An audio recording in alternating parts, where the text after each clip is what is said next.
Je ferai de toutes les roturières des héritières. Parfois, dans une famille, dans une lignée, il y a une personne qui se lève, une personne qui dit stop, une personne qui refuse de reproduire ce qui lui a fait du mal, même si ça a toujours été comme ça. Cette personne devient un point de bascule, un souffle nouveau. Elle devient l'héritière de la guérison. Et si cette personne, c'était toi? Le roman It Ends With Us de Colleen Hoover est une métaphore parfaite de ce moment décisif. Sans spoiler, il raconte l'histoire d'une femme qui prend une décision difficile mais essentielle, celle de briser un cycle toxique et d'ouvrir un chemin plus sain.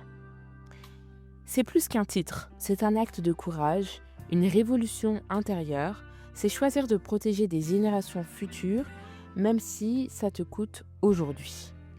Est-ce que tu es prête? On va parler de ce que ça signifie vraiment, de briser des cycles générationnels, parce que tu n'es pas né pour perpétuer la douleur, tu es né pour la transformer.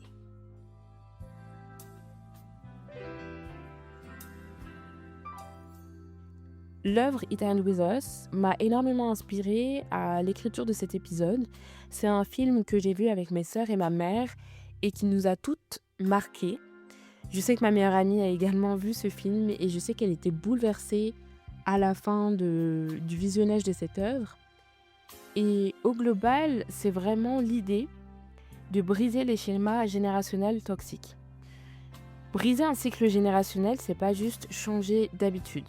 C'est refuser de laisser des blessures, des violences ou des croyances passer à travers toi pour aller vers les autres, pour aller vers ceux qui viennent après. Ça se traduit par des cycles de violence verbale, émotionnelle ou physique. Par exemple, la normalisation du silence, des secrets de famille, le sacrifice systématique du soi au nom de la famille, la banalisation de la souffrance. C'est comme ça chez nous. Moi, j'ai déjà vécu ça, donc tu devrais faire pareil. Ou alors la peur de la réussite, de s'aimer ou de s'autoriser à vivre différemment. Cette œuvre, elle évoque cette force-là. Celle de dire que je ne continuerai pas, ça s'arrête ici avec moi. Même si les personnes ne l'ont pas fait avant moi, et même si on ne me comprend pas. C'est le principe même de briser des cycles générationnels.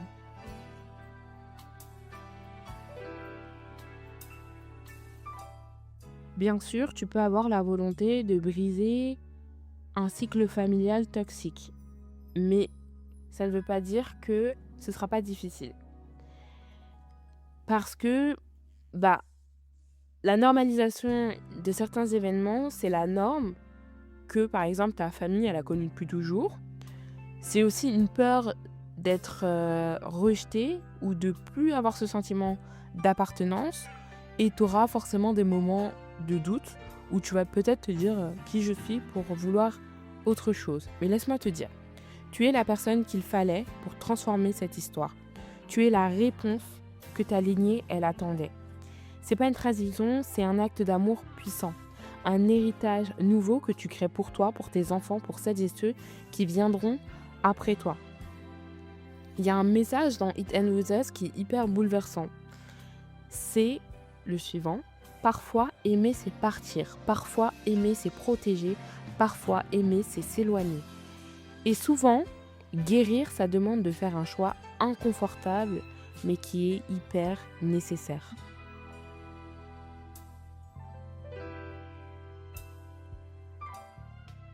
Voici aujourd'hui quel schéma générationnel toxique tu peux décider d'interrompre aujourd'hui.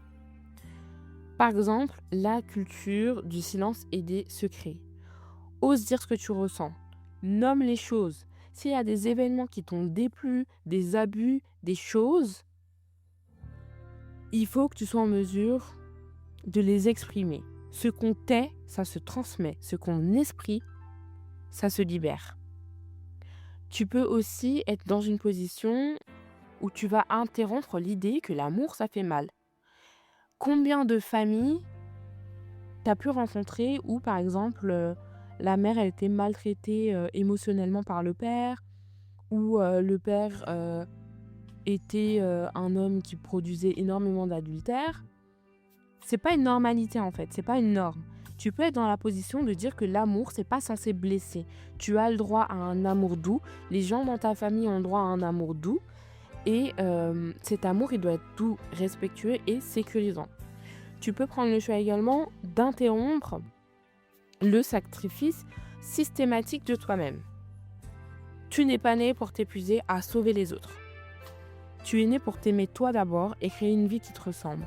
Et cesse de mettre de l'énergie constante à sauver les autres. Peut-être que dans ta famille, on t'a habitué à il faut aider un tel, il faut aider telle famille. Il faut d'abord apprendre à s'aider soi-même avant d'aller aider les autres. C'est la théorie même du gilet de sauvetage au niveau de l'avion. Quand vous êtes amené à écouter les consignes dans l'avion, on vous dit qu'il faut d'abord mettre son gilet de sauvetage avant de mettre celui des autres. Voilà comment tu peux interrompre ce système de sacrifice automatique de toi-même tout le temps.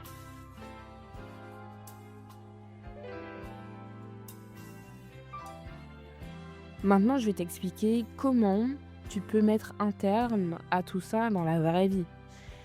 Dans un premier temps, il faudra prendre conscience, même si ça fait mal. Il faut voir la vérité de ces histoires familiales sans femme ni excuse. Tu ne peux pas guérir ce que tu refuses de regarder. Ensuite, il faut apprendre à poser des limites. Pose des limites fermes et claires. Tu as le droit de dire non. Tu as le droit de t'éloigner de ce qui te détruit, même si c'est une relation familiale. Le lien de sang, pour moi, n'a aucune valeur. Si tu te comportes mal envers moi, je n'aurai aucun mal à interrompre notre relation. Tu peux également, dans un troisième temps, t'auto-guérir à guérir différemment. Par la thérapie, par le journaling, par le shadow work. Il y a beaucoup de familles issues de minorités qui vont te dire « Oui, le psychologue, c'est pas pour nous ». Laisse-moi te dire que le psychologue, c'est pour tout le monde. Et qu'il y a beaucoup de familles qui sont blessées et non guéries parce qu'ils n'ont pas fait appel à un professionnel. Parfois, un professionnel, ça peut tout changer. Et enfin, tu es dans la position de créer de nouveaux rituels familiaux. Ce que tu n'as pas reçu, tu peux l'inventer et tu peux le créer. Tu peux être la première à instaurer de la tendresse, à instaurer de l'écoute, à instaurer du respect, à instaurer de l'amour inconditionnel. Moi, c'est une chose que j'aime faire énormément, notamment avec mes sœurs, avec mon frère, faire des activités qui prennent soin de nous, qui prennent soin du cœur de chacun. Écouter mes sœurs sans les interrompre, même si elles partent toutes en même temps. Chacun a le droit de parler de ce qu'il a envie de parler, donc ce que je fais, je ne les blâme jamais.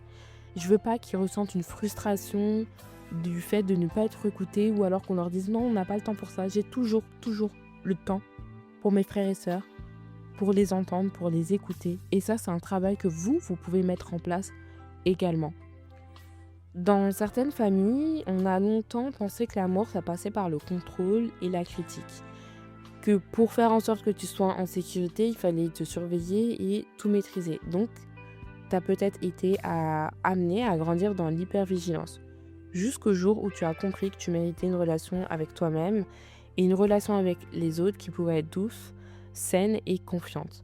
Pourquoi ? Parce que tu as appris à poser des limites, tu as choisi une autre manière d'aimer et aujourd'hui, c'est ce que tu transmets à tes proches, à tes amis et à toi-même. Donc ça s'arrête avec toi et ça commence avec toi. Voici la question que j'ai envie de te poser aujourd'hui. Quel schéma lourd ou toxique dans ta famille tu as choisi d'arrêter ? Quelle est la première action, même la petite, que tu peux mettre en place pour faire en sorte de changer tout ça ?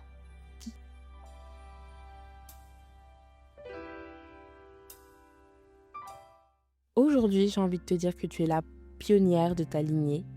Être celle qui brise le cycle, c'est fatigant, c'est solitaire parfois, mais c'est aussi la plus belle mission que tu puisses incarner. Tu deviens la femme qui guérit la lignée, tu es celle dont on parlera plus tard en disant « c'est grâce à elle que tout a changé ». Le roman It Ends With Us, c'est une métaphore puissante de ce courage-là.